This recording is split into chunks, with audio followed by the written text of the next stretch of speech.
Hello and welcome to a new video tutorial of SiteGround. My name is Mauricio Helves and today I will be helping you to solve the common error establishing a database connection. Let's begin.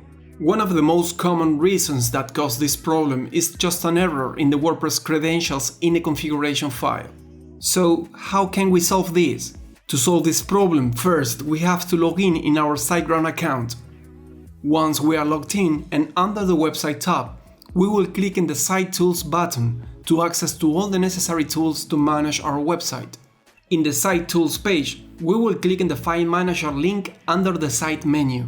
This option will show us all the files hosted in our account. In order to solve this problem, we must edit a file, and to do so, we will click the Editor button. Once the editor is enabled, we need to double-click the file wp-config.php so we can edit its content. Now that the file is open, we need to check that the username, password, host, and database name are correct. To check these values, we will open a new tab. Under the Site menu, we will click on the MySQL link. In the main screen of the MySQL page, we can see the name of the database. We must be sure that this name is the same we have in the file. If not, change it.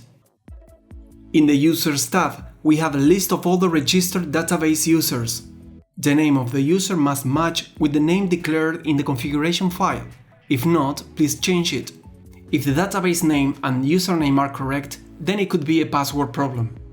We can modify the password clicking in the Change Password link under the Options panel with the 3 points icon. We create and copy the new password so we can set it in the configuration file.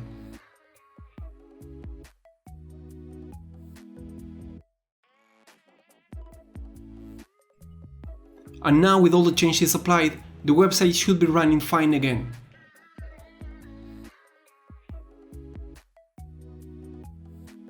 That's all. I hope this solution helps you to solve the problem. Thank you and good luck.